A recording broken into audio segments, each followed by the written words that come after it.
Hello, everyone. Welcome to our Agile Genesis podcast, the Agile Pulse, which we're coming via LinkedIn Live. We're coming in via X, formerly Twitter. We're coming in via YouTube Live. And there might be some Facebook Live in there. I'm not sure. We were having a little bit of technical difficulties getting that in, but we'll be sure to post if that is not the case. So welcome, everyone.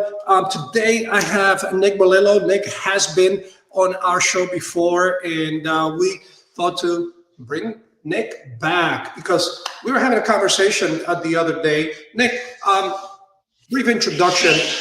As our customer success director at Agile Genesis, I'm not sure who's the host here, right? Because you might be hosting me, I might be hosting you, right? So we're just gonna connect and we're gonna have a conversation based on something that came up the other day. I truly believe in having the people at the front line provide their feedback. It's one of the most valuable things we can get because you're talking to customers every day. You're getting it from the trenches. You're getting the good, the bad, and the ugly, as I like to say. And well, tell us what you are seeing out there based on the conversations and that you are having with customers. What are some of the challenges? What are some of the opportunities? What are some of the success factors? Please, Nick. Yeah, absolutely. And thanks for having me. Happy to be on. Like you said, I've been talking with a lot of folks kind of in every part of the spectrum from, just not even knowing what Agile is and learning about it for the first time to individuals who have, experience with Agile and maybe are coming into a new job at a new company that are trying to transform, and everybody in between. And one of the things that I'm hearing the most is just, I guess I'd frame it as like curiosity. It's like, hey, we're still kind of practicing maybe what some would call the old school way, or maybe, we've made it to a certain point, but we're finding that we can't get past that point in efficiency in our company, and we need more help, or we're looking for new ways to kind of, new tools to add to the toolbox, basically. And so that's where a lot of people are coming in. That I've been talking with recently. And that's why I'm so happy about having this conversation, because so many of those folks are working with like what would be called a waterfall system, or, maybe some kind of hybrid Kanban thing that they're doing. And it's like, okay, how do we measure the benefits of what they could be doing if they're practicing full on Agile versus what they're currently doing. So that's why I'm excited to have this conversation with you today to kind of, lay out the idea of where your benefits are and what your potential opportunities are that maybe you didn't know about. So whoever's listening, if you're somewhere in the spectrum of what I described, this is definitely going to be a conversation you want to hear.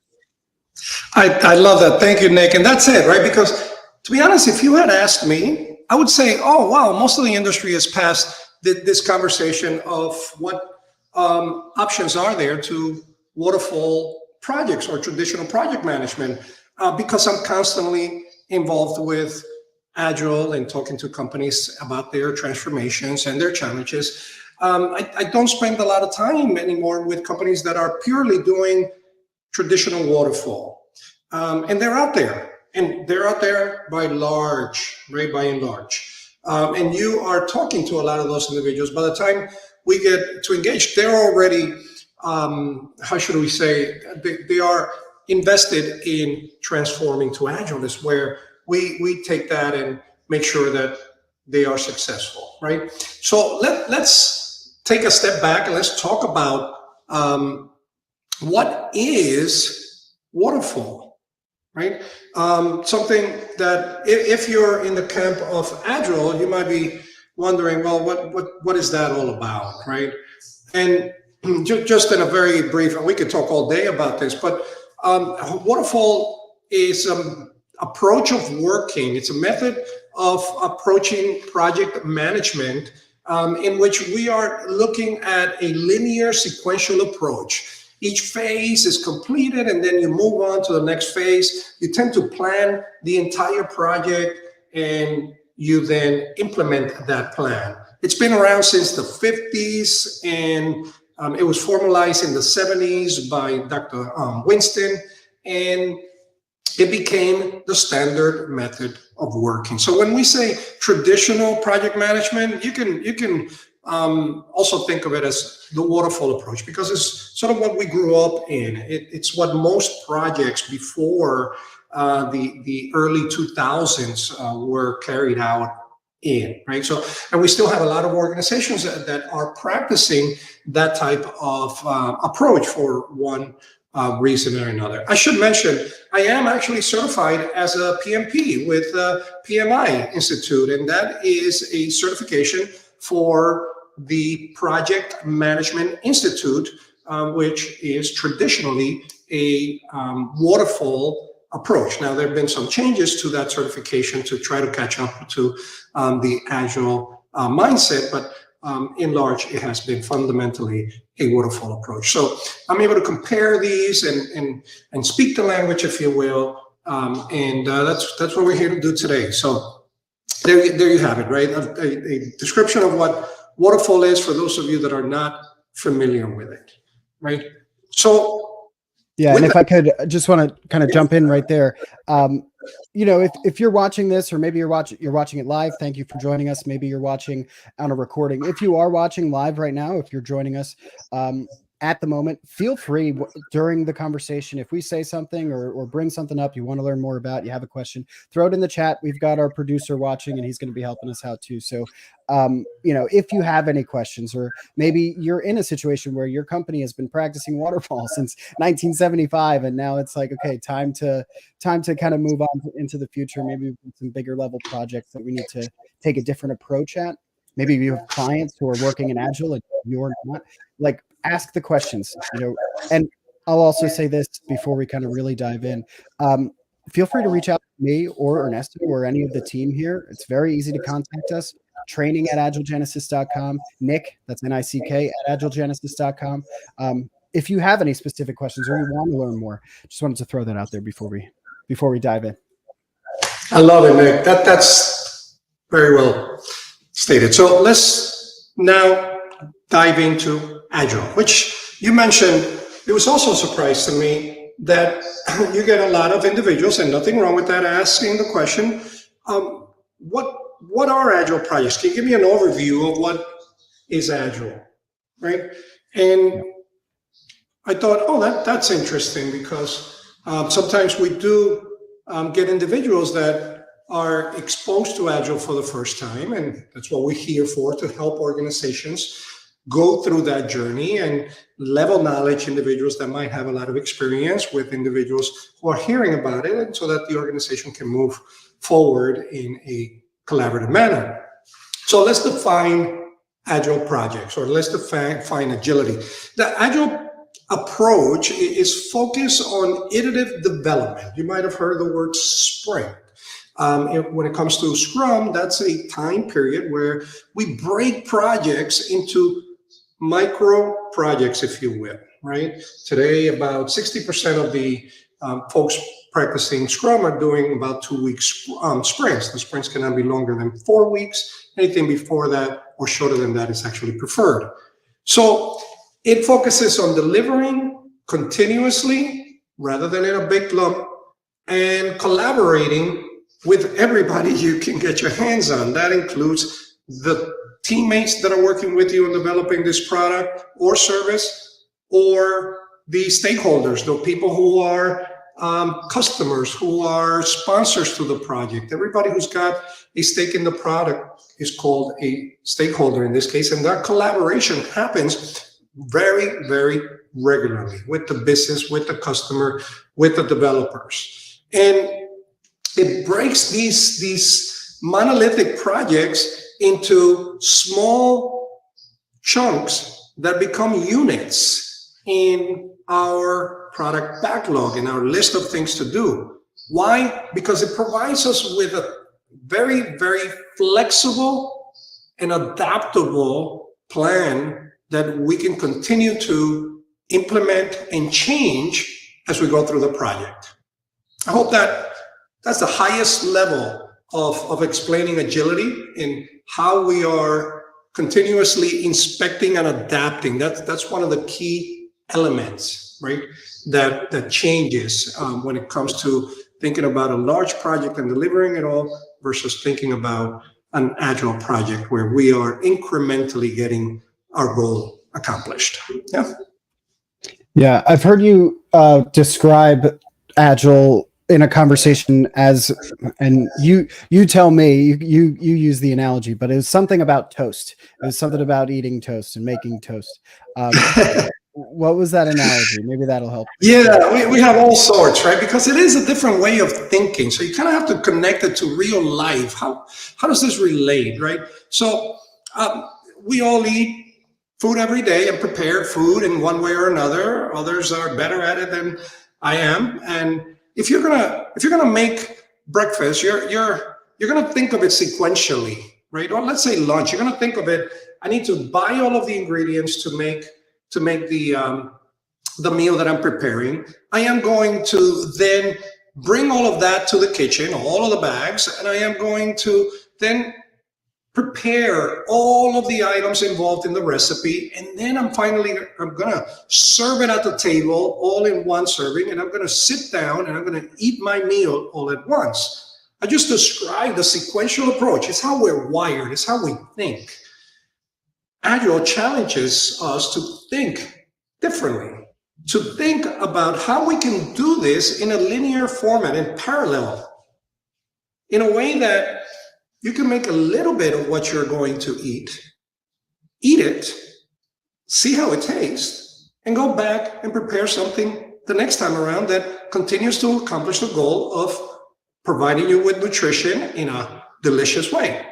Now, that's a long way of saying, if you take a big meal that we're sitting at with all of our ingredients at the plate, or you think of sushi, where you're getting small rolls and you're eating one sushi roll at a time and preparing those as you go and eating them at a point where you're creating flow, you have an agile way of preparing and eating your meal. So two different ways to go about it. And that presents itself everywhere. That's why we say that Agile can be applied to any business or any service, because it's how we think about it. Now, we're scratching the surface here. Of course, there's a lot more to that, but hopefully that drives the message. Thanks for bringing that up, Nick, because I think it's a good visual. Yeah, absolutely. And talking about real life examples and continuing on that note. So waterfall projects. Look, I mentioned that I was certified because I also don't want to paint waterfall as the big bad bear. There are situations where waterfall is a fit. There are situations where Agile is a fit. And it so happens that there are more and more opportunities for agility as we continue to modernize how we work and our work force. But there are situations. One example that you might think of is NASA, the NASA space program. NASA, when we were talking about putting a person on the moon, we had to think sequentially. We had to have massive planning. If something in that process did not connect to the prior process, to the prior step, we were in big trouble. So NASA used a very waterfall approach to accomplish the space program's goal. On an Agile setting, you have data. In fact, it's interesting because we've got quite a bit of data on the success rate of Agile projects, and we continue to be sort of challenged by that, I suppose, in the industry. But there's plenty of data. So I used NASA, but Spotify has used Agile methodologies to create great innovation within the company. You're using those products. American Express in finance is using Agile to provide their services. Cisco Systems has improved their quality and bug rate by as much as 40% using Scrum. And Carnival Cruises in hospitality is using it. I could go on and on and on and on, because now it's permeated just about every type of industry. Restaurants are using Scrum to improve their operations. And there's a treasure trove of data. Kudos kudos to Broadcom and the owners of Rally. Rally is a project management software that focuses on agile management, and they gathered the data from years and years. You could say decades. I've been using Rally for quite a while, and they anonymized it. They used the analytics of that, and it turned out to be about 160,000 projects. That's a mind-blowing number. And they crunched the data. And what they found was that the companies who were using Agile as the approach for working had 100% increase in productivity. 100%, double their productivity. Wow. Wow. Now you tell me who cannot use double the productivity. And I've actually recently written about this, right? Because when we say, well, Agile doesn't increase productivity, it actually does. Actually does. It's just that sometimes productivity is not the best measure for the value that we're trying to get, right? If you are in software development, productivity might not mean the same thing as if you're developing little coffee mugs, because, well, I can count a coffee mug and then I go to the previous one. So if I make 2 of them and the same amount of time before I was making one, I am being more productive.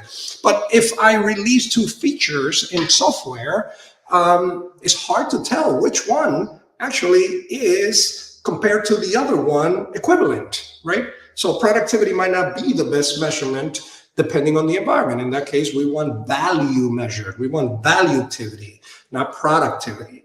But Agile certainly increases productivity. That much we are seeing by the numbers in a very, very strong way. I think I went off on a tangent, but it's how much I love this stuff.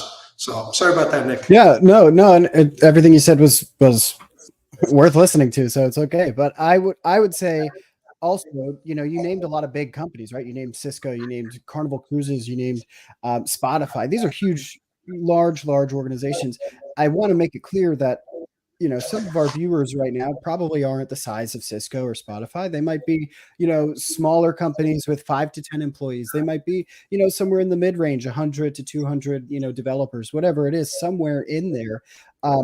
These practices, I would argue, are sometimes even more important for the smaller companies, because there's a way that a lot of small businesses feel that, oh, we're a small group, it's fine, we can kind of manage it on our own, we don't really need a system. Well, think about how much more you could improve, or how much more you could do, how your productivity could improve if your team of 10 is doing double the work in the same amount of time, or producing double the quality of work in the same amount of time, which is sometimes even more important than the volume of work. So, small company, medium-sized company, or giant company like Cisco, all of them can utilize Agile practices and methodologies in a way that, that the large companies can take advantage of too. Yeah, that's a great point, Nick, because there's a significant difference. In fact, it plays into how Agile itself can have some of this type of success. So smaller projects by far outperform large projects. And that applies to whether you're working in a massive organization, and you're able to shrink that down into a smaller project, a smaller unit, a smaller sprint. All our lives we've been taught to think big, and I always tell folks I coach, and especially product owners, I'm here to teach you to think small, because the secret to succeeding is small. So it also applies to large organizations versus small organizations, where small organizations can be more nimble. The small organizations can actually adapt faster. So an Agile approach in a small organization is a very, very effective differentiator. So when we talk about Agile and Waterfall, The idea that in a waterfall project, you might want to take a waterfall approach to something that is very simple to build, that has significant repetition. There's not a lot of creativity involved. There's just doing the work.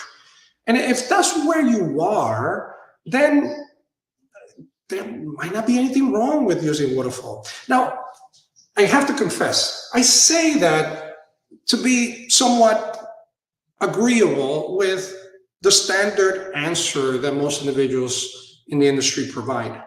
I have to confess, I have yet to see a process that cannot be improved and that does not benefit from some creative thinking, regardless of what you're making, right? But if you're happy with the repetition aspect and pair hands doing this, you might not need Agile.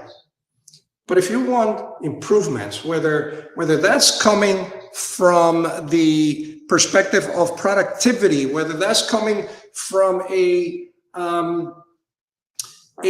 actual success rate compared to failed rate in other projects, whether that is coming from a shorter time to market, whether that is, these are all factors that Agile can improve. And if you don't want to improve, then you just need to make these things, and you've been making them the same way for the past 10 years, and you just need to keep making them. More power to you.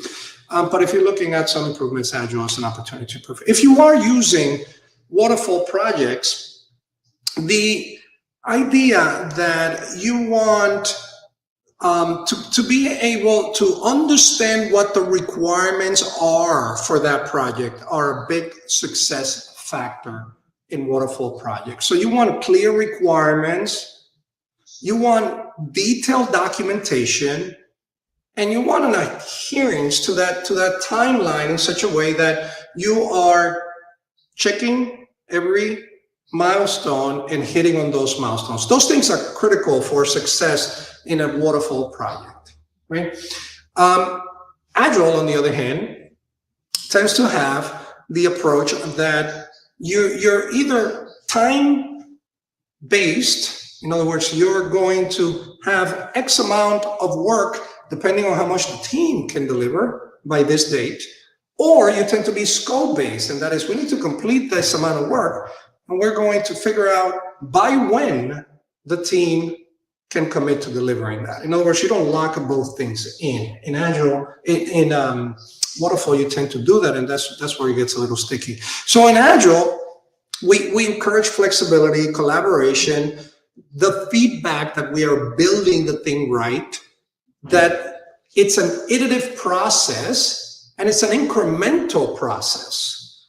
This is a very, very different way of thinking.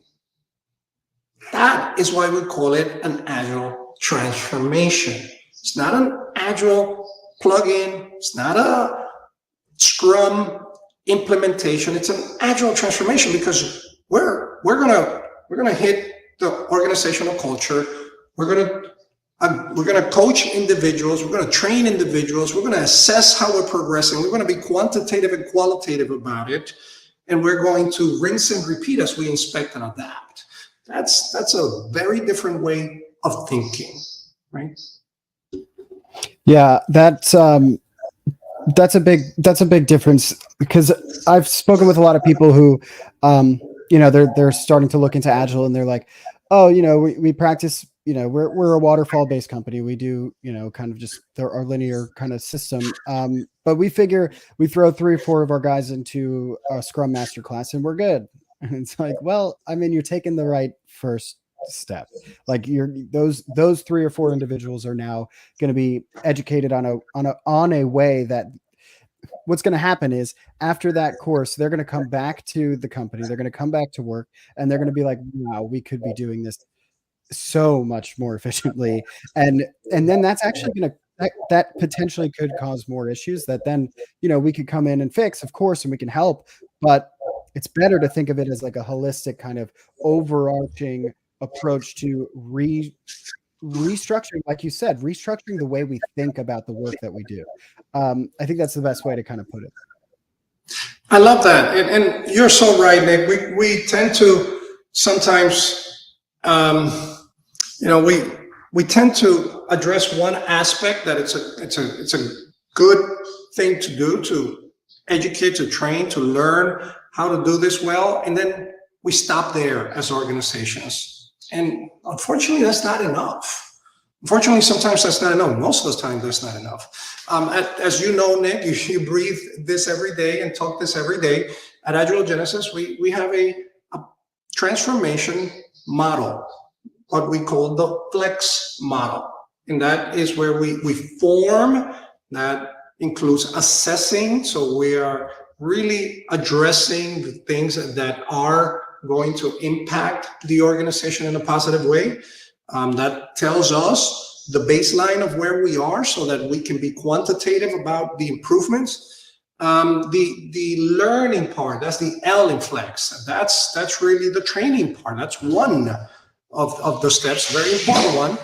And then we have the E, which is the execution. That's where we go into coaching the individuals. It's one thing to learn how to read, or it's one thing to read about riding a bike. It's another thing to get on that bike and go, right?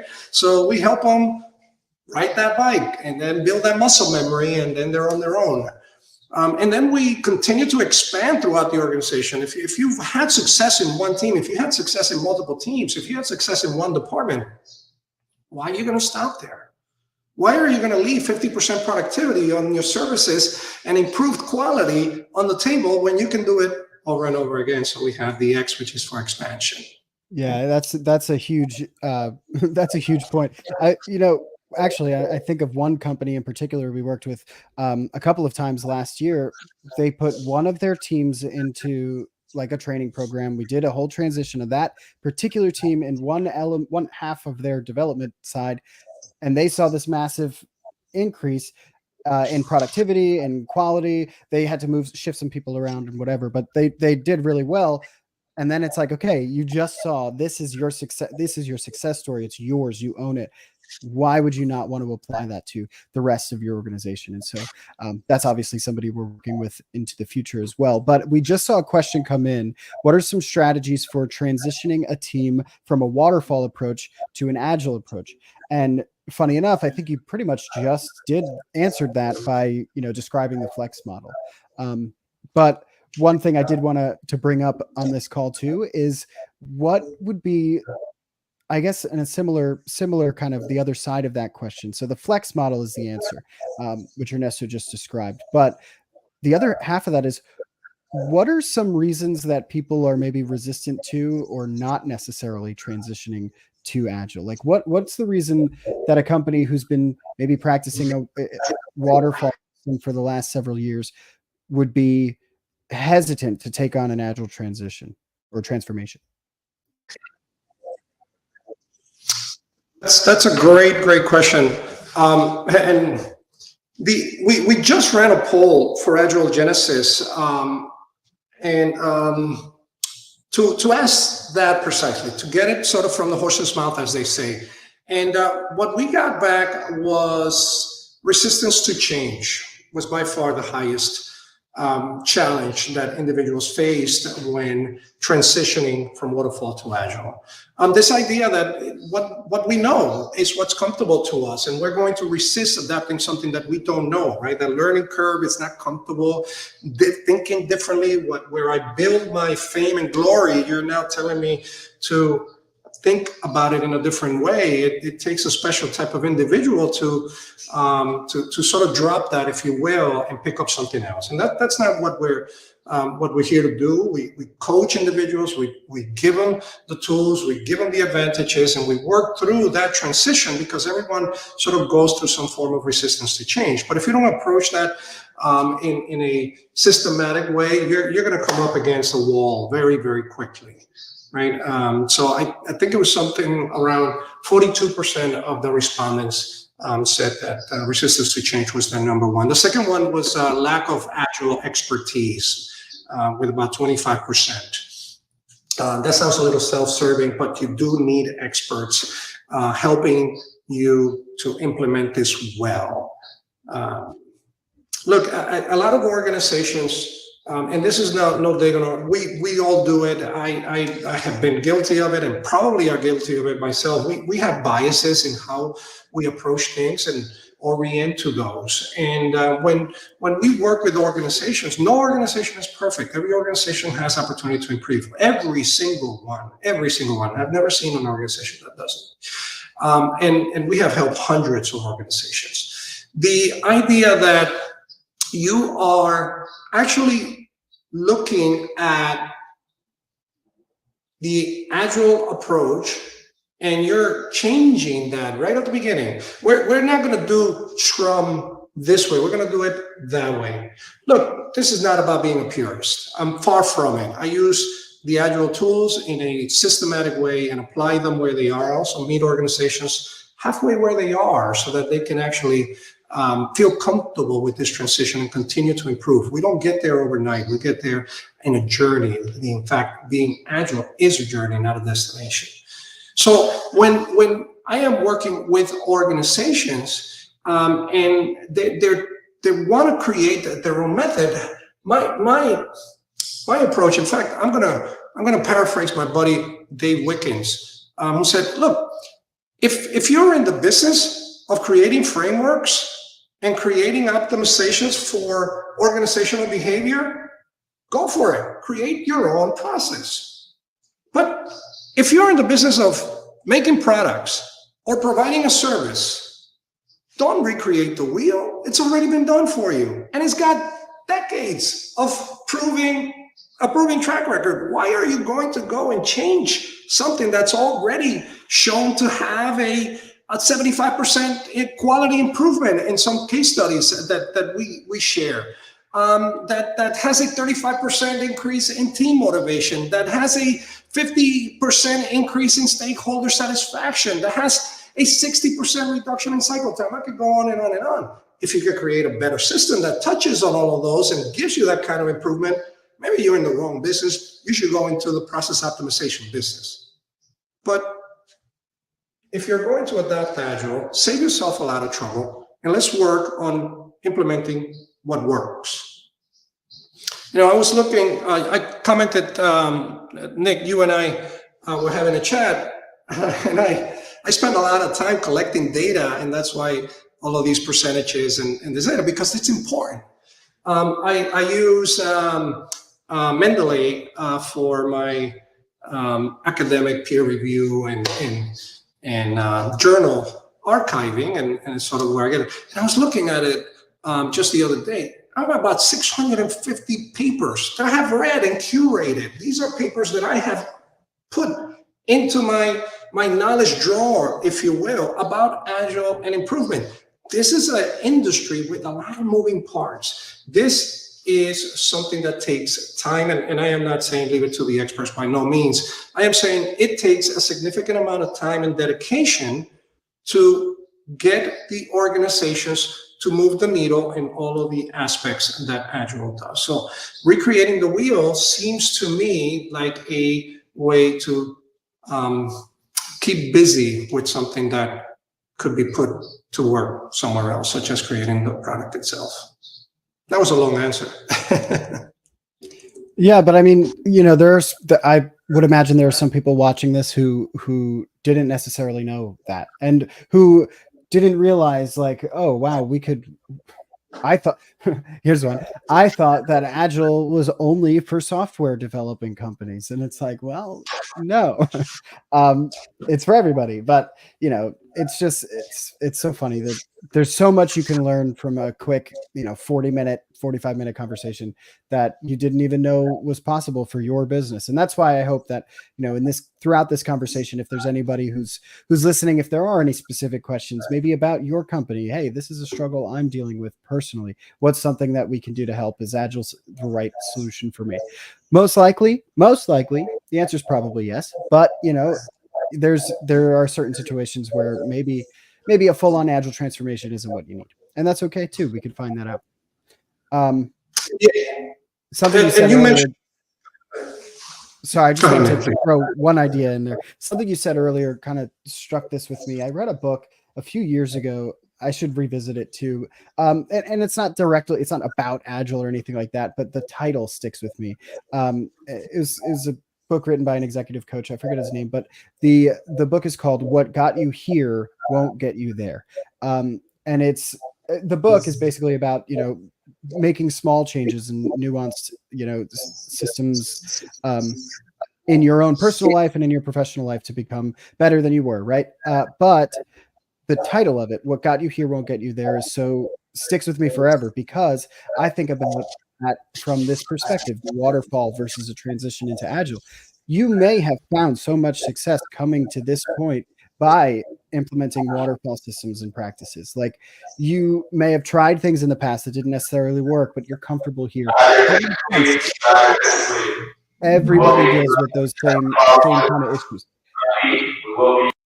But what I would say is that what got you here won't get you there. There are goals that you need to reach. There are certain things that you want to see happen in your company in the next 1 year, 5 year, 10 years that you're not necessarily going to see if you keep the same practices going. And that's why, it's a good time to open up the conversation about your Agile practices and maybe making a full transformation into Agile, or moving some people into Scrum Master roles that might not be Scrum Masters at the moment. There's a lot of different things that could be happening, that could happen, that you're not taking advantage of, that will help you find success. I love that. And by the way, if you heard an alarm going on, the testing the fire alarm, that's the beauty of life. You never know what you're going to get. So hopefully you hear me okay. It's better to be testing the fire alarm than have the fire alarm go off. I love your thinking. It occurred to me in this session, one of the primary objectives was to give folks an idea in terms of the comparison between the traditional projects and Agile projects. And a key metric, I might have mentioned it, is that traditional projects tend to fail 160% more frequently than Agile projects. That's not my data. That's from the Standish group, who has been running, this was for about a 4-year, from 2013 to 2017, data collected for thousands of different projects. Can't remember exactly how many they collected, but it's quite a number. And that says a lot, right? So backing it up with data. Having said that, Agile projects are not perfect. They have a failure rate, and that's important to recognize as well. There's a 8% failure rate for Agile projects. So we could take an Agile project and be way on our way to improving, and it fails, right? Now, having said that, compared to traditional projects, it fails where you have a failure rate of about 21%. That's a significant larger numbers. And the success rate of Agile projects is much higher for the reasons we explained. But I thought it was important to put that forward, because there was a topic, and I might have seen a question about the success rate of Agile projects. Yeah, I mean, one of the easiest ways to kind of say that is Agile is about twice as successful as traditional, and has about half the failure rate. Actually, less than half the failure rate. So that's kind of like, if you want to look at it that way, double as successful, half as quick to fail. And that usually comes with the question: how do you measure success, right? Well, did you accomplish the goal that you set out to, right? In waterfall projects, typically that's measured in adherence to the initial plan. Did we meet the plan? Did we stay on budget? And did we hit the timeline? In Agile project, that looks a little different. We tend to measure the value delivered to the customer. Are we delivering value that is beneficial to the business? The ability to respond to change. Are we adapting at the speed that we need to? The continuous improvement of the process itself. Are we accelerating as a team? So you get things like customer satisfaction, you get team acceleration, you get frequency of releases. These are all common Agile metrics that are important to measure as a way of telling us that we're on the right path, whereas traditional project management tends to have a different one, right? A different set of metrics, as I put forward. Yeah, I just saw a question come in. I want to throw you one more. This is an interesting one, and I've actually had this conversation with a few clients along the way too. Is look, we've got people in management roles and project management roles. Like, how do they kind of, if we're making an agile transformation, how do they kind of fit into this? My project managers, there's people who are facilitating teams already. What's their role, and how does theirs differ? How does their role differ in what we're currently doing, maybe in a waterfall, versus what they're doing in an agile project? So I wanted to throw that question by you too, because that's an important one, I think.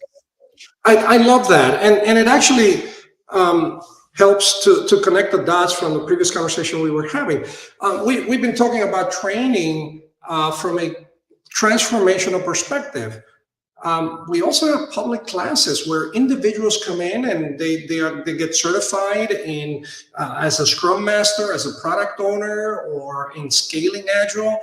Coaches get certified, and those tend to, not that it has to be for that purposes. Organizations do train their individuals through that form as well. But a lot of individuals come because they want to cross over to the other side, so to speak. They want to learn how to do this and build a career around the Agile skills that they can offer organizations. So number one is get a certification, get training, get involved, right? So there are many ways to do that, and we cover that in our classes. In waterfall projects, project managers, they tend to play a central role in planning and scheduling and controlling the project from start to finish. They are the linchpin. They are the person you go to for all aspects relating to that.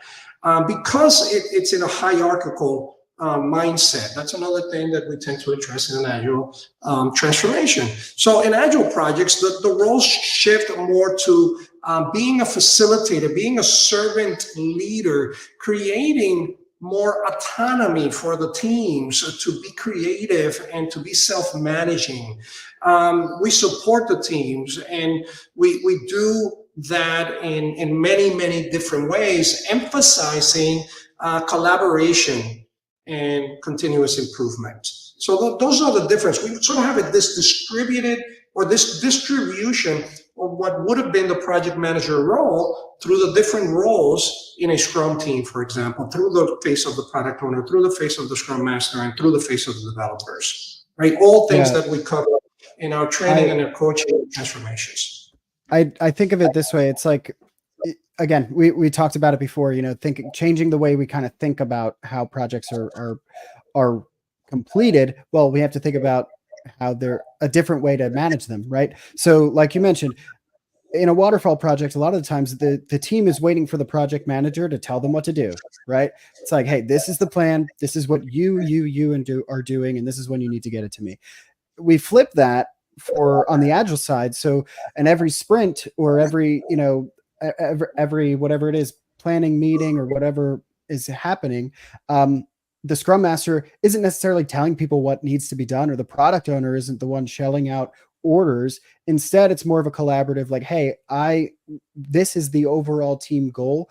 I can offer this, and Ernesto can offer this, and multiple people can be working on different things at the same time, so that at the end the goal is achieved, versus Ernesto and Nick waiting for the Scrum Master to be telling us what to do, so to speak.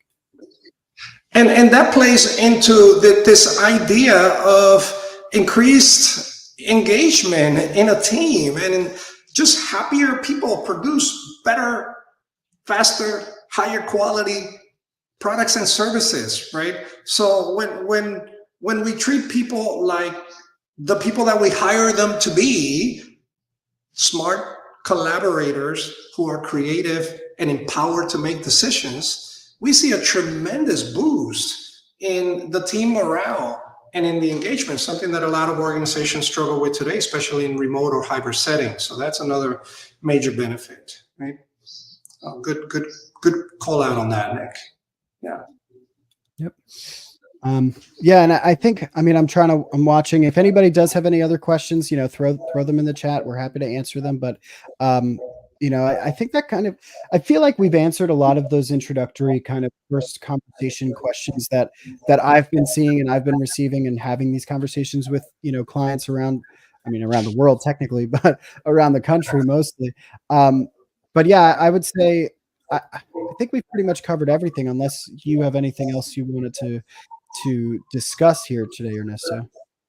No, I think we're good. And thank you. I want to thank you, Nick. I want to thank you for, first of all, bringing up this subject that I think is critical for our individuals to be able to fill in the gaps and understand what we're talking about when we get on these podcasts or on our YouTube channel or LinkedIn Live. And we're already assuming that there's a foundational understanding. I think we were able to create that foundation if you weren't familiar, but at the same time, we're hoping that we elevated the knowledge for those individuals that are practicing Agile or that are considering transformation. So, Nick, you are the person, as I mentioned at the beginning and now at the end, in the front lines. You are talking to our people and you're excellent at making sure that they are successful. In fact, you get on me all the time about how can we improve this particular client or this particular individual or this particular team, because this is the conversation you had with them, and we go in and we make sure that they're happy and that they are achieving the results that we can deliver through the Agile transformation. So I hope this was useful, but I'll pass it over to you, Nick, for any additional notes. And if there are any additional questions, I'm happy to answer them as well. Yeah. And I'm happy that we were able to get together. And you're absolutely right. These are the conversations that I've been having. So it makes it easier for us to kind of talk about it and then have it recorded, or maybe somebody was able to catch it live, and that's great too. But that way, it's not that I don't love having individual calls with potential or current clients, but this is a good way to kind of answer those questions too. So I'm happy to have the conversation. But really, the only other notes I have are what I said earlier. Like I said, my name is Nick. It's right there. My email is nick@agilegenesis.com. That's the easiest way to get in contact with me. You could also email the team at training@agilegenesis.com. Check out our website as well. We've got all sorts of cool programs that we're working with different states around the United States that maybe offer some, subsidies or free training even for some of the things we offer. So if you're in any of those states, off the top of my head, I'd say Massachusetts, Ohio. If you're in one of those states, reach out, because we could get you some Agile training and potentially even a full transformation at a heavily discounted or even free rate. So just wanted to throw that out there, a little shameless plug. Shout out Massachusetts and Ohio. But wait. You went too fast through that. So if I have a company or I live in the state of Ohio, Massachusetts, two examples you used, you can get me this technically for free? Is that what I heard? Yes. Yeah. There's certain hoops to jump through, and there's certain different things that you have to kind of like, there's applications to be submitted, and there's maybe timelines, but yeah. In fact, everybody who I've worked with so far with these programs has had 100% not only success rate in getting the government to pay for their training, but also 100% success rate in their certifications, and they're completing their trainings and they're acing the tests at the end. So we're seeing a lot of really great success in those two states, Massachusetts, Ohio, but around the country too. There's other programs. Some states will pay, like, for example, I know off the top of my head, Kentucky offers a 50% program. So there's a lot of different, options. So if you're somewhere in the United States of America and you either own a company or you're a project manager who is like bugging your, boss for an Agile transformation, whatever it is, doesn't matter what state you're in, but reach out. We could have a conversation. We could find some of those government programs that might be able to cover at least a portion of the cost, if not the whole thing. And then, talk about how we can improve your team overall on the Agile side. All right, that's a nice finding.